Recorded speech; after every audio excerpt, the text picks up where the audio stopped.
કેમ છો? મજામાં? સુવાક્યોની દુનિયામાં, સુવિચારની દુનિયામાં આપનું સ્વાગત છે. મારા મિત્રો એવું કહેવાય છે કે શિસ્ત છે, અનુશાસન છે, ડિસિપ્લિન છે, તે આપણા જીવનને હંમેશા વિકાસશીલ રાખે છે, હંમેશા કાર્યશીલ રાખે છે. આવી જ કોઈ વાતને સુવિચાર તરીકે હાબિલ ટીમે ખૂબ સરસ રીતે લખ્યું છે.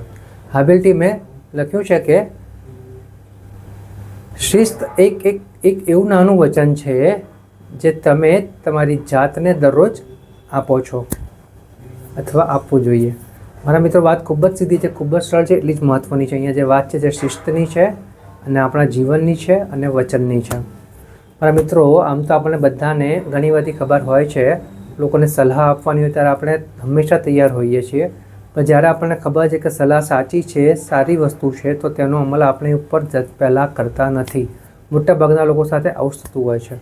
તો જ્યાં આપણને લાગે છે કે સારી બાબત છે, સારી વસ્તુ છે, સાચી વસ્તુ છે, તો તેનો અમલ સૌથી પહેલાં પોતાની ઉપર કરવો જોઈએ. આપણને સારો અનુભવ થાય પછી કોઈકને સલાહ આપવી જોઈએ. એટલે આ જે સારી વસ્તુ કરવાની જે બાબત છે તે આપણી જાત સાથેની પ્રોમિસ છે, જાત સાથેનું વચન છે. જો આપણે આપણી જાતને વચન આપી શકીએ કે હું મારી સાથે હંમેશા સારી વસ્તુ જ કરીશ, જે આપણા હાથમાં હશે તે હું સારી રીતે કરીશ, તો મારા મિત્રો, આપણે આપણી જાતને આપણે પોતાને સારી રીતે સંભાળી શકીએ, સારી રીતે કાળજી રાખી શકીએ છીએ.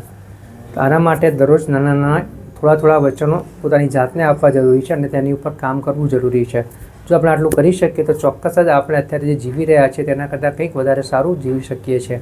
એના માટે શિસ્તમાં આવવું જરૂરી છે અને શિસ્તમાં આવવા માટે નાના જે વચનો છે તે આપણી જાતને આપવાના છે, તેને નિભાવવાના છે અને આગળ વધતા રહેવાનું છે. આટલું આપણું કરી શકીએ તો ના ફક્ત આપણે આપણું જીવન, પરંતુ આપણી સાથે જોડેલા અન્ય લોકોના જીવનમાં પણ કંઈક ને કંઈક સકારાત્મક પરિવર્તન લાવી શકીએ છીએ, જે આજના સમયની સૌથી મોટી જરૂરિયાત છે. બસ આપણે આટલું કરતા રહીએ અને આગળ વધતા રહીએ. Thank you.